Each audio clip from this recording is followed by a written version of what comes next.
আজকে থেকে তোর বোন গ্যাংস্টার হয়ে উঠবে, কাউকে আমি মাফ করব না। আর তুই এভাবে থাক, সমস্যা নাই, দরকার পড়লে আমি তোকে প্রোটেক্ট করব। আমি বললাম, আসলে আমার মতো ছেলের এই পৃথিবীতে বাঁচার কোনো অধিকার নেই। মাহি বলল, এভাবে বলিস না, এত ভালো হয়ে পৃথিবীতে বসবাস করা যাবে না, ভালো মানুষের দাম নেই। আজকে থেকে এই রাইফেল হাতে নিয়ে প্রমিস করছি, যারা আমার পরিবারের সাথে লাগতে আসবে সব কয়টাকে কেটে রেখে দিব। আমি বললাম, এমন পথে যাস না বোন, একজন খারাপ হলে কি তুইও খারাপ হবি? মাহি বলল, তুই সেদিন কি করেছিলি? তুইও তো কারো ক্ষতি করিস নাই, তাহলে সেদিন তোর সামনে ওরা আমাকে ছাড়বো না আমি কাউকে। আচ্ছা তুই এখন ঘুমা কেমন, আমি যাই। আমি বললাম, আচ্ছা যা। মাহি চলে যাওয়ার পর আমি শুয়ে পড়লাম। আমার মাথায় কাজ করছে না, মাহি কি তবে সত্যি সত্যি খারাপ পথে চলে গেল? কত ভালো ছিল বোনটা আমার, আর সব ওই ফাহিমের জন্য হয়েছে। আচ্ছা আমি কারো উপর রাগ করতে পারি না কেন? আমার দ্বারা এটা হয় না কেন? চিন্তা করতে করতে ঘুমিয়ে গেলাম।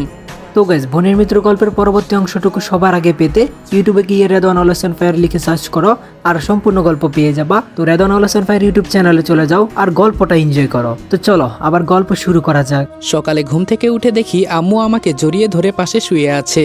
এটা দেখে চোখ দিয়ে পানি পড়তে লাগলো। সত্যি মায়ের ভালোবাসার তুলনা হয় না, অথচ কালকে উনি আমাকে রাগের মাথায় কত মেরেছে। আম্মু ঘুম থেকে উঠে দেখে আমি জেগে আছি। আম্মু বলল, শরীরের ব্যথা কমেছে? আমি বললাম, জি আম্মু, অনেকটা সেরে গেছে। আম্মু বলল, কালকের জন্য সরি রে বাবা, তোর অনেক কষ্ট হয়েছে তাই না? আমি বললাম, ভালো করেছো, এমনটা না হলে আমার শিক্ষা হতো না। আম্মু একটা চুমু দিয়ে বলল, যা ফ্রেশ হয়ে টেবিলে গিয়ে বস। এভাবে 4-5 দিন চলে গেল। এখন আমি একটু সুস্থ, তবে ফাহিমকে এক রুমে সবসময় পড়ে থাকতে দেখি। অনেক কষ্টে আছে ও, থাকারই কথা। এমন ফালতু কাজ করার পরিণাম এখন হারে হারে টের পাচ্ছে। সকালে খেয়ে দিয়ে রুমে বসে আছি, হঠাৎ দেখি আমার চাচাতো বোন মিতু আমাকে ডাকতে আসছে। ও আমার থেকে 1 বছরের বড়, কিন্তু আমাদের বাসায় খুব কমই আসে। ওদের বাসা থেকে আমাদের বাসা অনেকটা দূরে, এজন্যই হয়তো। মিতু বলল, রনি। আমি বললাম, কি হয়েছে আপু, এত চিৎকার করছো কেন? মিতু বলল, এক জায়গায় চল, আজকে তোকে একটা জিনিস দেখাবো। আমি বললাম, কিন্তু আমার যে ভালো লাগছে না। মিতু বলল, আরে চল তো, কিছুই হবে না, তোর মনটা ভালো হয়ে যাবে। আমি বললাম, আচ্ছা চলো তাহলে। আম্মু বলল, মিতু বেস্ট অফ লাক, সুন্দর করে সবকিছু গুছিয়ে করবে। মিতু বলল, জি বড় আম্মু। আমি বললাম, কিসের কথা বললা আম্মু? মাহি বলল, আরে ভাইয়া কিছু না, তুই যা। আমিও মিতুর পেছনে পেছনে যেতে লাগলাম। মিতু আমাকে একটা জঙ্গলের ভেতরে বাংলোতে নিয়ে গেল। আমি বললাম, আপু আমার ভয় করছে, আমাকে এখানে নিয়ে এলি কেন? মিতু বলল, ভেতরে চল, সব জানতে পারবি। ভেতরে গিয়ে দেখি একটা ছেলে চেয়ারে বাঁধা অবস্থায় পড়ে আছে, আর মিতুর বান্ধবীরা দাঁড়িয়ে আছে। মিতু বলল, সব রেডি তো? ওরা বলল, হুম মিতু, তোর অপেক্ষায় ছিলাম। তো গাইস, বোনের মিত্র গল্পের পরবর্তী অংশটুকু সবার আগে পেতে ইউটিউবে গিয়ে রেদওয়ান অল হোসেন ফায়ার লিখে সার্চ করো আর সম্পূর্ণ গল্প পেয়ে যাবা। তো Redwan all Hossain fire YouTube চ্যানেলে চলে যাও আর গল্পটা এনজয় করো। তো চলো আবার গল্প শুরু করা যাক। আমি বললাম, কি রে আপু, তুই এসব খারাপ কাজে কবে থেকে যুক্ত হলি? মিতু আমার দিকে তাকিয়ে বলল, এসব খারাপ কাজ তাই না? তাহলে যারা ধর্ষণ করে সেই সব খারাপ কাজ না। এটা শুনে আমার কলিজার ভিতরে একটা মোচড় দিয়ে উঠল। মিতু বলল, ও 10 বছরের একটা শিশুকে ধর্ষণ করে মেরে ফেলেছে। আমি বললাম, কি? মিতু বলল, যা শুনলি সব সত্যি, তোকে এখানে আনার একটাই কারণ। আমি বললাম, কি করতে হবে আমাকে? মিতু বলল, ওকে তুই নিজ হাতে মারবি, এই নে গুলি। আমি বললাম, তোর মাথা খারাপ হয়ে গেছে? তাই বলে কি একটা মানুষকে আমরা মেরে ফেলবো? মিতু বলল, যখন ও একটা মেয়েকে ধর্ষণ করে মেরে ফেলেছিল তখন তুই এই কথা বলতে পারতি। মিতুর কথা শুনে আমার মাহির কথা মনে পড়ে গেল। সত্যি সেদিন আমার চোখের সামনে আমার বন্ধু মাহিকে ধর্ষণ করেছে, আর আমি কিছুই করতে পারলাম না। কিন্তু তাই বলে আমি কি মানুষ খুন করব? না না, এটা হতে পারে না। আমি বললাম, আপু আমার দ্বারা এসব হবে না, আমাকে মাফ করো। আপু রাইফেলটা আমার হাতে ধরে ওর দিকে তাক করলো। মিতু বলল, এখন তো পারবি? আমি কিছু বলার আগেই মিতু ওকে শেষ করে দিল।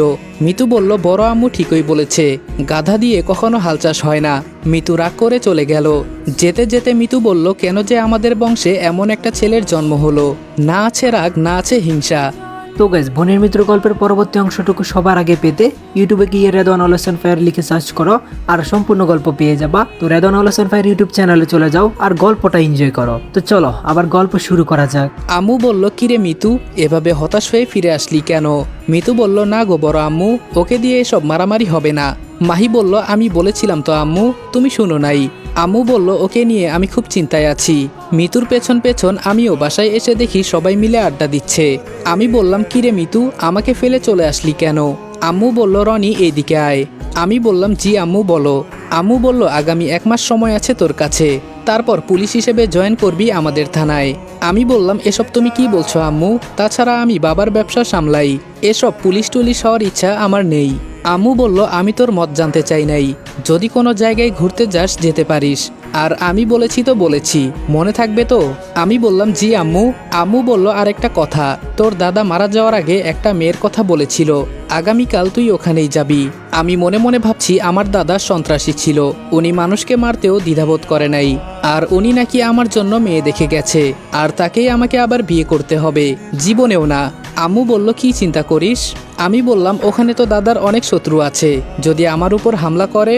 তো গাইস, বোনের মিত্র গল্পের পরবর্তী অংশটুকু সবার আগে দেখতে ইউটিউবে চলে যাও। ইউটিউব চ্যানেলের নাম রেদওয়ান অলওয়েজ অন ফায়ার, আর লিঙ্ক টিকটক বায়োতে দেওয়া আছে। তো সবার আগে গল্প দেখতে ইউটিউবে চলে যাও। ইউটিউবে তোমাদের জন্য বড় করে আপলোড দেওয়া হবে, আর এই ভিডিওতে বেশি বেশি করে কপি লিঙ্ক করো, তাহলে নেক্সট পার্ট খুব তাড়াতাড়ি আসছে। তো তোমরা বেশি বেশি করে কপি লিঙ্ক করে দাও, আর নেক্সট পার্ট কত তাড়াতাড়ি চাও সেটাও কমেন্ট করে জানাও।